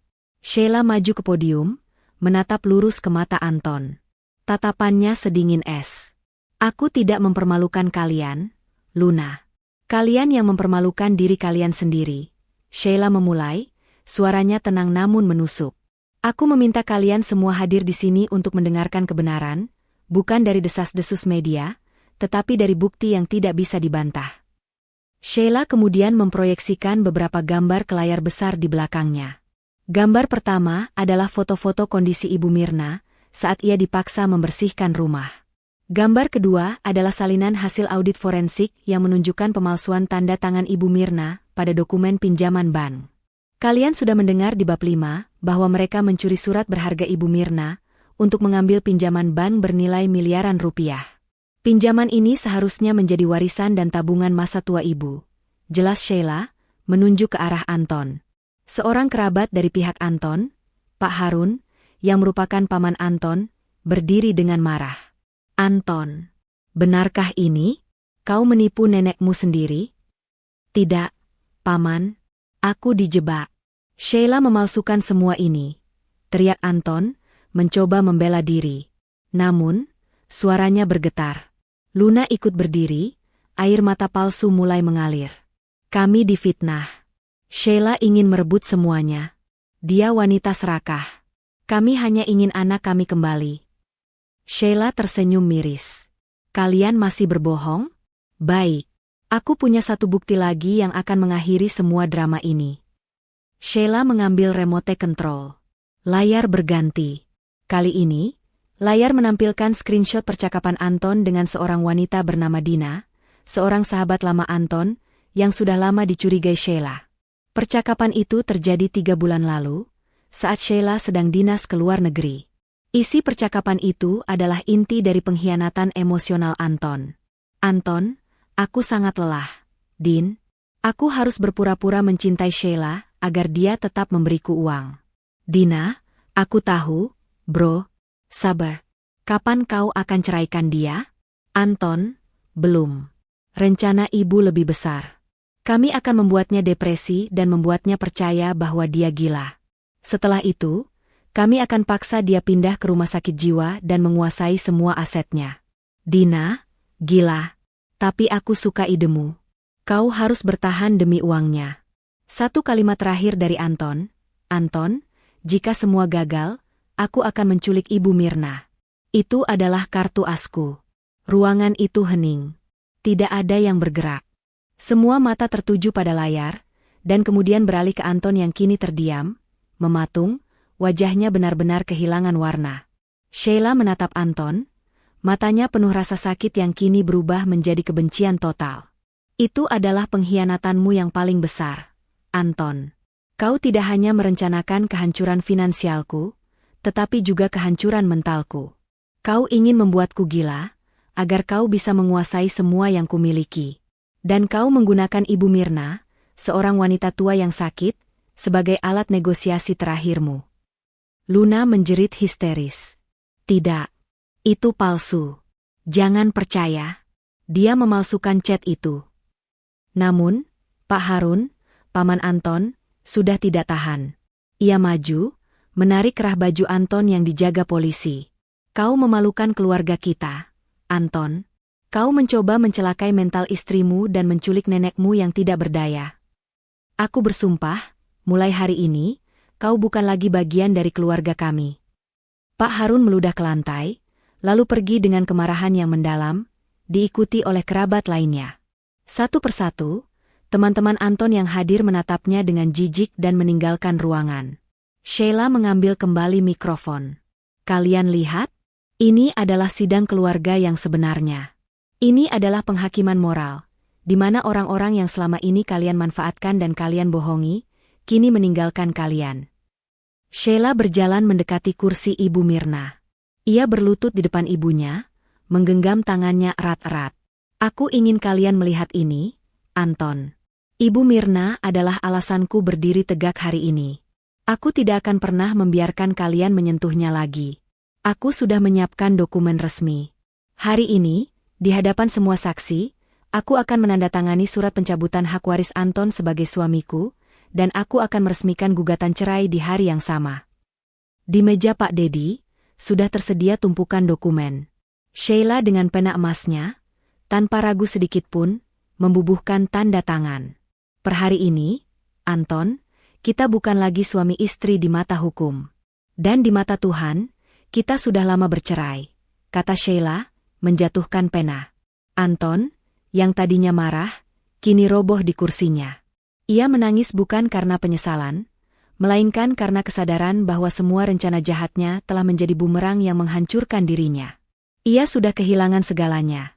Istri, rumah, uang, reputasi, dan kini, keluarga. Luna dan Siska ditarik oleh polisi untuk kembali ke tahanan. Mereka terus berteriak dan memohon. Tolong. Jangan bawa anakku. Aku hanya ingin rumah itu, teriak Luna. Siska meronta. Aku tidak bersalah. Aku hanya ikut ibu. Sheila hanya memandang kepergian mereka tanpa ekspresi. Setelah ruangan benar-benar kosong kecuali dirinya, Ibu Mirna, dan tim hukum, Ibu Mirna menoleh ke putrinya. Nak, ibu bangga padamu. Kamu sangat kuat, bisik Ibu Mirna, air matanya kini adalah air mata haru. Aku kuat karena ada ibu, balas Sheila, memeluk ibunya. Sidang keluarga telah usai. Anton dan keluarganya kini sepenuhnya terisolasi, tanpa dukungan finansial, sosial, maupun moral. Babak hukum yang sesungguhnya, di mana harta dan nasib mereka akan diputuskan, baru saja akan dimulai. Setelah sidang keluarga yang menghancurkan, fokus pertempuran bergeser dari panggung sosial ke ruang pengadilan.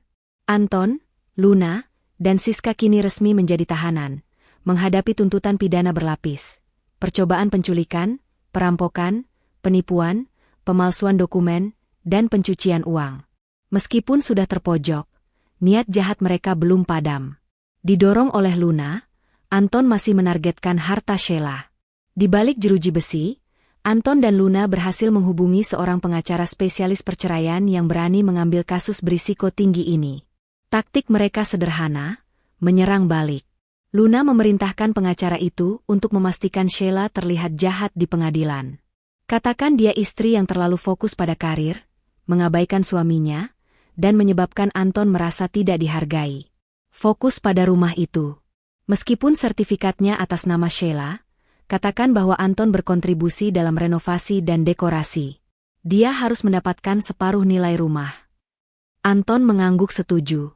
Aku tidak akan membiarkan dia menikmati semua itu sendirian. Aku harus mendapatkan bagianku. Di sisi lain, Sheila dan Pak Dedi sudah siap dengan setiap serangan balik. Mereka tahu, Anton akan mencoba menggunakan alasan kontribusi suami untuk merebut harta Gonogini, meskipun pernikahan mereka berakhir tanpa anak. Mereka akan menyerang dari sisi moral dan finansial, Bu Sheila.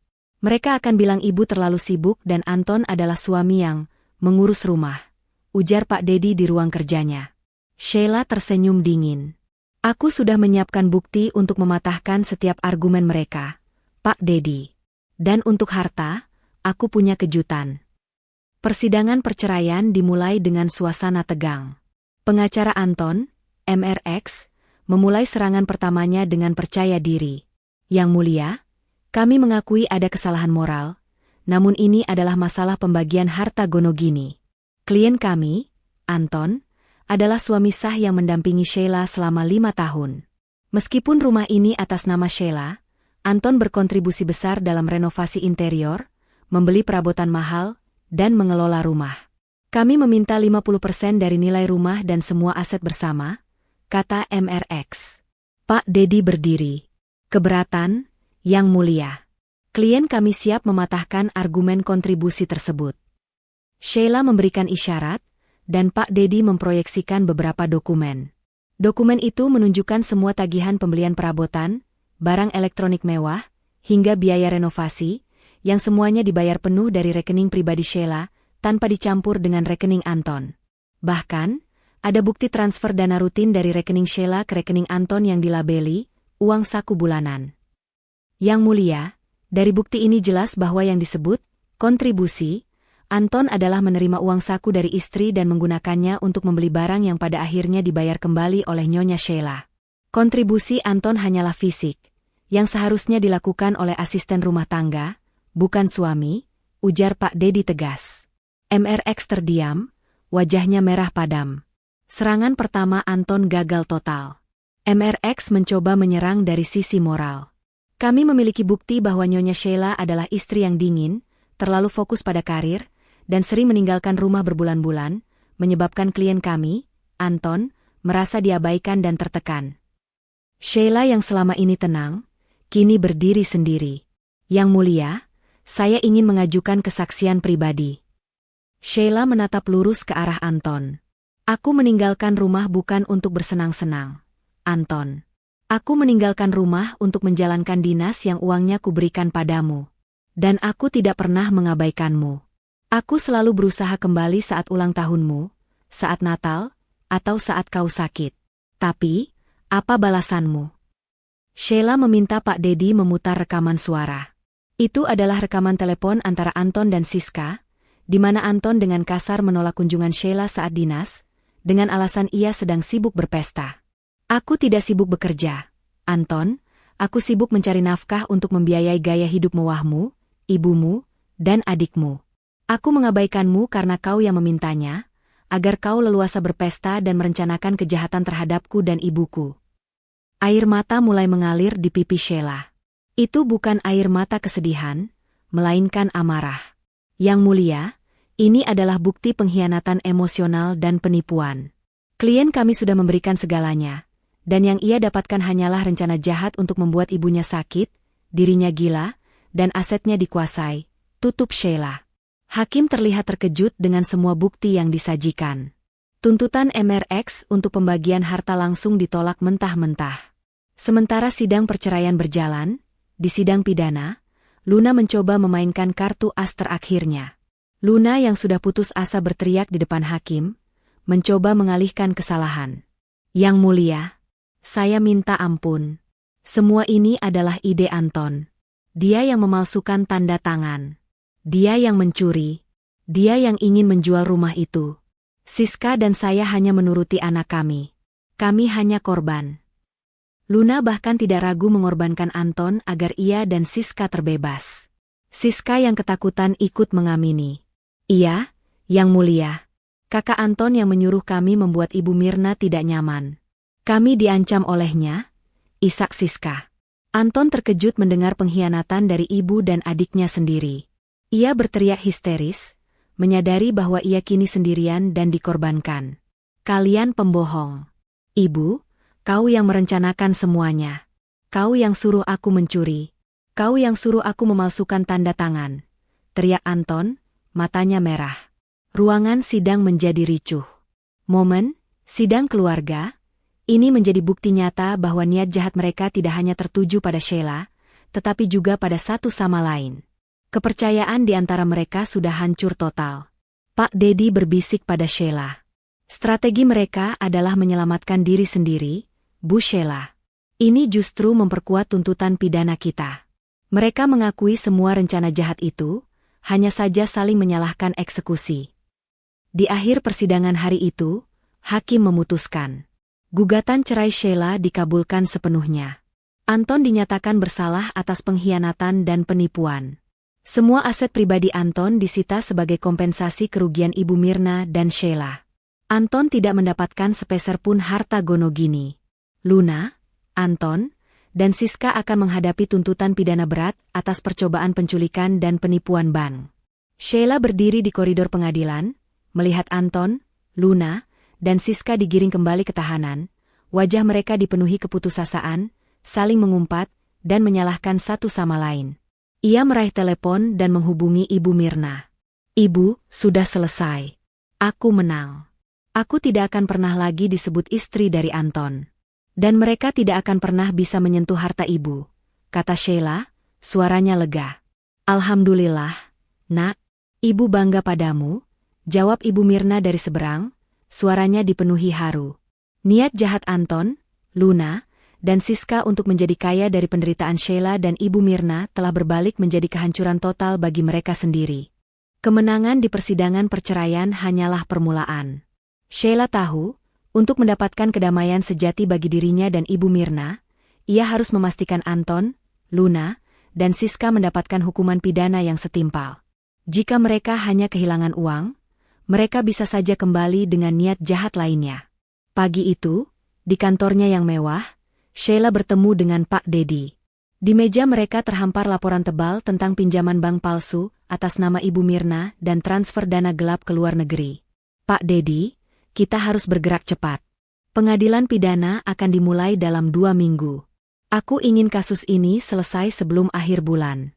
Fokus utama kita adalah menuntut bank agar membatalkan pinjaman palsu itu dan melacak uang yang ditransfer ke yayasan amal milik kenalan Luna di luar negeri, ujar Sheila, matanya tajam dan fokus. Siap, Bu Sheila. Untuk kasus pinjaman palsu, bukti tanda tangan Ibu Mirna yang dipalsukan oleh Anton sudah sangat kuat. Pihak bank sudah setuju untuk bekerja sama dan akan bersaksi. Mereka juga menjadi korban penipuan oleh Anton, jelas Pak Dedi. Namun, melacak uang yang dicuci ke luar negeri itu butuh waktu dan biaya yang besar. Ini adalah jaringan kejahatan kerah putih. Sheila mengambil secarik cek dari laci. Ia membubuhkan tanda tangan. Gunakan dana ini. Aku tidak peduli berapa biayanya. Aku ingin setiap rupiah dari uang yang mereka curi dari Ibu Mirna kembali, dan aku ingin jaringan mereka terungkap. Aku tidak mau sisa dana curian itu digunakan untuk menyewa pengacara lain yang licik. Langkah pertama Sheila adalah membersihkan nama Ibu Mirna. Ia membawa Ibu Mirna ke bank, didampingi Pak Dedi dan tim dokumentasi. Di depan para pejabat bank, Ibu Mirna memberikan kesaksian yang mengharukan. Ia menceritakan bagaimana ia dipaksa tinggal di rumah itu, dipaksa menandatangani dokumen oleh Anton yang mengancam akan memutus listrik jika ia menolak, dan bagaimana ia dijadikan budak oleh Luna dan Siska. Pejabat bank yang tersentuh dan takut akan implikasi hukum akhirnya setuju untuk membatalkan seluruh pinjaman atas nama Ibu Mirna dan mengembalikan surat-surat berharga Ibu Mirna yang dijadikan jaminan. Keringanan utang yang fantastis itu merupakan kemenangan emosional yang besar bagi Ibu Mirna. Alhamdulillah, Nak. Ibu tidak menyangka pinjaman itu bisa hilang secepat ini. Ibu sudah tenang sekarang, kata Ibu Mirna, memeluk putrinya erat-erat. Beban utang yang dibuat oleh Anton telah terangkat. Sementara itu, di dalam tahanan, Anton menerima kabar buruk yang bertubi-tubi. Ia sudah diceraikan, semua asetnya disita, dan kini tuntutan pidananya semakin berat karena kejahatan pencucian uang sudah terungkap. Luna, yang awalnya berapi-api, kini mulai kehilangan harapan. Ia tahu, uang yang mereka sembunyikan di luar negeri adalah satu-satunya peluru terakhir mereka.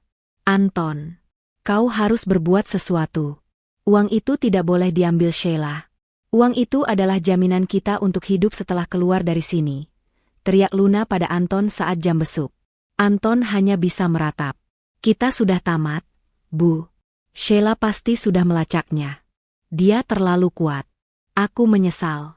Aku menyesal mendengarkanmu. Jangan salahkan ibu. Kau yang lemah. Kau yang tidak bisa mengendalikan istrimu. Balas Luna, penuh kebencian. Sheila tidak hanya fokus pada hukum. Ia juga mulai bergerak di ranah sosial, untuk memastikan mereka tidak punya tempat lagi untuk lari. Ia menggunakan koneksinya di media sosial dan komunitas bisnis, untuk menyebarkan semua bukti yang tak terbantahkan. Rekaman Anton menculik Ibu Mirna, screenshot pesan Anton yang ingin membuat Sheila gila, dan putusan hakim yang menolak tuntutan harta Anton. Gerakan Sheila ini melahirkan simpati publik yang sangat besar, dan ia menjadi simbol kekuatan wanita korban pengkhianatan. Sebaliknya, Anton, Luna, dan Siska dicap sebagai penjahat moral dan kriminal yang menggunakan keluarga sebagai alat. Bahkan, teman-teman lama Luna dan Siska mulai menjauhi mereka. Tim forensik finansial yang disewa Sheila berhasil melacak jejak uang ke luar negeri. Ternyata, dana tersebut disimpan di bawah nama yayasan yang dikelola oleh seorang rekan lama Luna, yang juga terlibat dalam praktik pencucian uang internasional. Pak Dedi datang dengan kabar gembira. Bu Sheila, kita berhasil. Dana pinjaman yang dicuri itu masih utuh di rekening yayasan tersebut. Dengan kerjasama kepolisian internasional, kita bisa membekukan dan menarik kembali semua uang itu. Uang Ibu Mirna akan kembali 100%. Sheila menarik napas lega. Bagus. Aku ingin sisa uang curian itu digunakan untuk membayar kompensasi Ibu Mirna atas penderitaan emosionalnya, dan sisanya, sumbangkan ke panti jompo. Aku tidak mau menyimpan uang hasil kejahatan mereka sepeser pun. Keputusan Sheila untuk mengembalikan dan menyumbangkan uang curian tersebut menunjukkan bahwa motifnya bukan lagi soal harta, melainkan soal keadilan dan martabat. Di penghujung bab ini, Sheila berdiri di balkon rumah mewahnya, memandang pemandangan kota di malam hari. Di sampingnya, Ibu Mirna menikmati secangkir teh. Mereka berdua sudah melewati badai terburuk. Sheila telah menggerakkan kekuatannya, bukan untuk menghancurkan, tetapi untuk membangun kembali keadilan dan kehormatan ibunya. Ibu sudah tidak perlu khawatir lagi. Semua urusan sudah selesai. Mereka tidak akan pernah bisa keluar dari penjara dengan mudah. Dan rumah ini, uang ini, adalah milik kita berdua, hasil kerja keras kita, kata Sheila, memeluk bahu ibunya dengan penuh kasih. Ibu Mirna tersenyum. Ibu tahu, Nak, hati ibu sudah damai. Ibu bangga dengan langkahmu.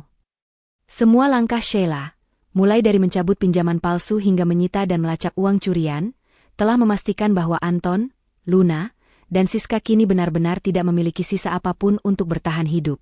Mereka akan menghadapi pengadilan pidana tanpa uang, tanpa pengacara handal, dan tanpa simpati publik. Hari penentuan telah tiba. Ruang sidang pengadilan pidana dipenuhi pengunjung dan awak media. Ini adalah sidang terakhir yang akan menjatuhkan vonis atas kejahatan Anton, Luna, dan Siska, kasus percobaan penculikan, perampokan, dan penipuan bank. Di tengah ruangan, 3 terdakwa duduk di kursi pesakitan. Wajah mereka terlihat jauh lebih tua. Pakaian yang mereka kenakan terlihat lusuh, dan semangat mereka sudah sepenuhnya hancur. Mereka tahu, tanpa dana curian dan tanpa pengacara handal, nasib mereka sudah di ujung tanduk. Sheila duduk di barisan depan penonton, didampingi Ibu Mirna dan Pak Dedi. Ibu Mirna memberikan kesaksian terakhirnya, menceritakan kembali bagaimana ia dipaksa bekerja layaknya budak, bagaimana ia menangis di malam hari karena perlakuan Luna dan Siska, dan bagaimana Anton, anaknya sendiri, mengkhianatinya demi harta. Kesaksian Ibu Mirna yang tulus dan mengharukan membuat suasana sidang menjadi sangat emosional. Ibu Mirna menekankan bahwa ia sudah memaafkan, tetapi keadilan harus ditegakkan demi martabatnya. Mereka sudah menyakiti hati saya, Tuan Hakim. Mereka mengambil kehormatan saya. Saya hanya ingin melihat mereka menyesali perbuatan mereka, bukan karena kehilangan harta, tapi karena kehilangan hati nurani, ujar Ibu Mirna, suaranya bergetar. Mendengar ucapan Ibu Mirna, Luna yang selama ini tampak keras, tiba-tiba menangis. Tangisannya kali ini bukan sandiwara, tetapi tangisan penyesalan yang terlambat. Ia menyadari betapa kejamnya ia telah menyakiti seorang ibu yang lemah. Giliran Sheila memberikan kesaksian penutup. Sheila tidak menuntut balas, ia hanya memaparkan kerugian yang ditimbulkan oleh niat jahat mereka. Tuan Hakim, kami tidak meminta hukuman mati. Kami hanya ingin mereka menerima konsekuensi dari pilihan mereka. Anton memilih untuk mengkhianati pernikahan kami, Luna memilih untuk menghina ibu saya, dan Siska memilih untuk bersekongkol dalam kejahatan. Pinjaman bank palsu sudah dibatalkan, uang curian sudah disita. Sekarang, biarkan hukum yang memutuskan, kata Sheila, suaranya mantap dan penuh martabat. Di sisi lain, Anton, Luna, dan Siska diberi kesempatan terakhir untuk berbicara. Siska maju dengan kaki gemetar. Aku menyesal. Aku menyesal sudah ikut-ikutan. Aku minta maaf pada Kak Sheila dan Ibu Mirna. Aku tidak mau dipenjara, aku tidak mau menjadi gelandangan. Isak Siska. Penyesalannya masih bercampur rasa takut kehilangan kemewahan. Kemudian, giliran Luna. Luna menatap Ibu Mirna dan Sheila dengan air mata yang membanjir. Ibu Mirna, Sheila, aku minta maaf. Aku dibutakan oleh harta. Aku cemburu pada kalian. Aku cemburu karena Sheila punya segalanya, dan aku ingin Anton mendapatkan itu untukku. Aku sungguh menyesal telah menjadikan Ibu Mirna pembantu. Aku pantas dihukum, ucap Luna, pengakuannya tulus. Terakhir, Anton berdiri. Matanya yang merah menatap kosong ke arah Sheila, lalu beralih ke kursi kosong di sebelahnya, seolah ia baru menyadari bahwa ia telah kehilangan segalanya. Sheila, aku minta maaf. Aku menyesalinya. Bukan karena aku kehilangan uang, tapi karena aku menyakiti wanita yang paling tulus mencintaiku dan ibuku sendiri. Aku tidak tahu kenapa aku begitu bodoh. Aku adalah suami yang gagal, anak yang durhaka, dan kini seorang pecundang. Aku pantas menerima hukuman seberat-beratnya, kata Anton, suaranya putus asa, menunjukkan penyesalan yang mendalam. Hakim pun membacakan vonis. Berdasarkan bukti yang tak terbantahkan, Anton divonis 10 tahun penjara atas percobaan penculikan, penipuan, dan pemalsuan dokumen. Luna divonis 8 tahun penjara atas konspirasi kriminal, penipuan, dan kekerasan emosional. Sementara Siska divonis 5 tahun penjara karena perannya dalam konspirasi. Vonis tersebut disambut hening oleh ruang sidang. Tidak ada teriakan. Tidak ada perlawanan. Penyesalan yang terlambat itu sudah memenuhi hati mereka. Anton, Luna, dan Siska dibawa keluar dari ruang sidang. Sebelum melewati pintu, Anton menoleh sekali lagi ke arah Sheila dan Ibu Mirna. Ia mengangguk pelan, seolah menerima nasibnya. Di koridor, Sheila menatap Ibu Mirna. Bu, sudah selesai. Keadilan sudah ditegakkan. Ibu Mirna mengangguk. Ya, Nak. Sekarang saatnya kita melangkah maju. Jangan pernah melihat ke belakang lagi. Setelah proses hukum selesai, Sheila menggunakan semua koneksinya. Ia memastikan reputasi Anton, Luna, dan Siska hancur total. Semua media menyajikan berita tentang hukuman mereka, melabeli mereka sebagai penjahat yang berani menyakiti orang tua demi harta. Nama mereka menjadi aib yang tidak akan mudah terhapus. Sheila juga memastikan semua aset Anton yang tersisa, seperti mobil dan beberapa barang mewah lainnya, dilelang untuk menutupi biaya kerugian yang diderita Ibu Mirna. Uang sisa dilelang dan pinjaman palsu yang diamankan Sheila, disumbangkan ke panti jompo dan yayasan sosial yang fokus pada perlindungan orang tua. Penyesalan yang terlambat itu dirasakan Anton, Luna, dan Siska di dalam sel yang sempit, tanpa uang, tanpa harapan, dan tanpa masa depan.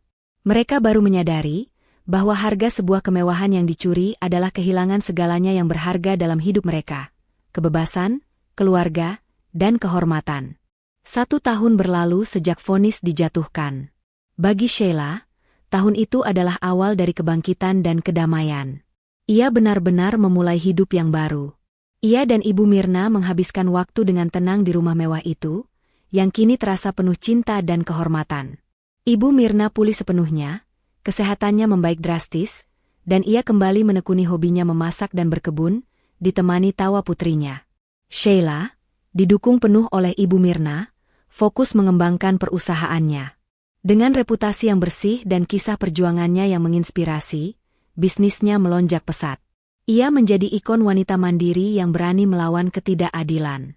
Ia menyumbangkan sebagian besar uang curian Ibu Mirna yang berhasil ia amankan ke Yayasan Panti Jompo, menjadikannya seorang filantropis yang dihormati. Hari itu adalah hari yang sangat cerah. Sheila baru saja pulang dari acara peresmian cabang baru perusahaannya, mengendarai mobil barunya yang lebih mewah dari sebelumnya. Ibu Mirna menyambutnya di depan pintu dengan senyum hangat. "Selamat, Nak. Ibu bangga padamu," kata Ibu Mirna sambil memeluk putrinya. "Semua berkat doa ibu," balas Sheila. Saat mereka berdua sedang berbincang santai di teras, tiba-tiba terdengar suara klakson dan mobil patroli keamanan kompleks berhenti di depan gerbang rumah Sheila. 2 petugas security berjalan mendekat dengan wajah serius. "Maaf mengganggu, Bu Sheila. Ada 3 orang yang memaksa masuk. Mereka terlihat sangat kacau. Mereka mengaku keluarga ibu," lapor security tersebut. Wajah Sheila dan Ibu Mirna seketika menegang. 3 orang yang dimaksud pastilah Anton, Luna, dan Siska. Mereka bertiga seharusnya masih menjalani hukuman di penjara. "Kenapa mereka bisa bebas?" tanya Sheila terkejut. "Mereka baru saja dibebaskan bersyarat pagi ini, Bu. Mereka datang langsung ke sini. Kami sudah melarangnya, tapi mereka terus berteriak," jelas security. Sheila mengangguk. Ia sudah menduga momen ini akan datang. Ibu Mirna meraih tangan Sheila, tatapannya penuh ketakutan. "Ibu tenang saja. Mereka tidak akan bisa menyentuh ibu lagi," bisik Sheila, matanya kembali menunjukkan tekad baja. Sheila berjalan ke gerbang. Petugas security membuka gerbang perlahan. Di sana, di depan gerbang rumah mewah itu, berdiri 3 sosok yang nyaris tidak bisa dikenali. Anton, Luna, dan Siska. Pakaian yang mereka kenakan adalah pakaian bekas yang lusuh, jauh dari kilauan masa lalu. Tubuh mereka kurus dan wajah mereka terlihat letih, kusam, dan dipenuhi penyesalan yang mendalam. Penjara telah mengambil segala-galanya dari mereka, termasuk sedikit sisa harga diri. Mereka menatap rumah mewah itu dengan tatapan memelas. Mereka tahu, ini adalah satu-satunya tempat di dunia di mana mereka pernah merasakan kebahagiaan semu yang dulu mereka hancurkan sendiri. Melihat Sheila berdiri di depan pintu dengan aura yang tenang dan berwibawa, Luna langsung ambruk ke tanah. "Sheila. Nak, aku mohon." "Ibu mohon, Nak," teriak Luna, suaranya serak. Anton dan Siska ikut berlutut di tanah berumput, persis di depan gerbang. Mereka tidak lagi memiliki kekuatan untuk berteriak atau mengancam. Mereka hanyalah 3 orang pecundang yang sudah tidak memiliki siapapun dan apapun. "Kami sudah kehilangan segalanya, Sheila. Setelah keluar dari penjara, tidak ada yang mau menerima kami. Kami tidak punya uang, tidak punya rumah, dan tidak ada keluarga yang mau mengakui kami. Kami diusir dari mana-mana, isak Luna. Siska merangkak, mendekati kaki Sheila. Kak Sheila, tolong kami. Aku janji akan bekerja apa saja. Aku janji tidak akan jahat lagi. Aku minta maaf sudah menyakiti Ibu Mirna. Aku menyesal seumur hidupku. Anton menatap Sheila, air matanya mengalir deras. Ia tidak lagi mencoba berdalih atau mengancam. Sheila, aku tahu, aku pantas menerima semua ini. Aku sujud di hadapanmu. Aku mohon ampun. Aku sadar, kehormatan dan kebaikan Ibu Mirna jauh lebih berharga daripada semua harta di dunia. Aku menyesal telah memilih ibu dan adikku yang tamak dibandingkan kamu dan Ibu Mirna. Aku mohon, berikan kami sedikit makanan. Kami sudah 2 hari tidak makan. Pemandangan itu sangat menyedihkan dan dramatis. 3 mantan penghuni rumah mewah itu, kini sujud memohon ampun layaknya gelandangan yang putus asa. Sheila memandang mereka tanpa ekspresi, lalu menoleh ke arah Ibu Mirna yang berdiri di ambang pintu, menyaksikan semua ini. Ibu Mirna hanya menggelengkan kepala pelan, tatapannya menyiratkan belas kasihan, tetapi juga kekecewaan yang tak akan terhapus. Sheila berbalik menghadap mereka bertiga. Kalian ingin aku memaafkan kalian? Aku sudah memaafkan. Karena rasa benci hanya akan merusak kebahagiaanku dan ibuku. Luna, Anton, dan Siska mendongak penuh harap. Tapi memaafkan tidak berarti melupakan dan menerima kalian kembali. Tegas Sheila, suaranya tajam. Kalian mencoba membuat ibuku sakit, memalsukan tanda tangannya, mencuri uangnya, dan ingin membuatku gila. Itu adalah dosa yang tidak bisa dihapus hanya dengan air mata di depan gerbang rumah. Sheila mengambil selembar uang tunai dari saku celananya. Ia melemparkannya ke tanah, tepat di sebelah tangan Anton. Itu untuk kalian makan hari ini. Setelah ini, jangan pernah muncul lagi di hadapanku, di hadapan ibuku, atau di kompleks ini. Kalian sudah memilih jalan kalian sendiri, dan kalian sudah menerima konsekuensinya. Carilah pekerjaan, mulailah hidup kalian dari nol. Tanpa kemewahan, tanpa kebohongan, dan tanpa kejahatan. Anton, Luna, dan Siska hanya bisa menunduk. Mereka mengambil uang itu dengan tangan gemetar. Mereka menyadari, Sheila sudah benar-benar menutup pintu maaf dan kembali untuk mereka. Akhir yang baru bagi Sheila adalah kedamaian sejati, bebas dari bayang-bayang masa lalu. Sementara Anton, Luna, dan Siska kini benar-benar menjadi gelandangan, membawa penyesalan abadi seumur hidup mereka. Mereka pun berbalik dan berjalan perlahan menjauhi rumah mewah itu, menuju ketidakpastian. Sheila menutup gerbang otomatis. Ia kembali memeluk Ibu Mirna. Sudah selesai, Bu. Semuanya sudah berakhir. Ibu Mirna tersenyum tulus. Ya, Nak. Ibu tahu kamu sudah mendapatkan kebahagiaan seutuhnya. Pesan moral, jangan pernah mengkhianati kepercayaan, terutama pada orang yang paling mencintai dan berkorban untukmu, yaitu keluarga. Kekayaan sejati bukanlah tentang aset atau kemewahan yang dicuri, melainkan tentang martabat, kehormatan, dan cinta sejati dari seorang ibu. Jika kita menanam kejahatan dan keserakahan, maka kita akan menuai penyesalan, isolasi, dan kehancuran total di akhir hidup. Keberanian dan kekuatan seorang wanita yang membela kehormatan ibunya akan selalu membawa ia pada akhir yang baru yang penuh kemuliaan.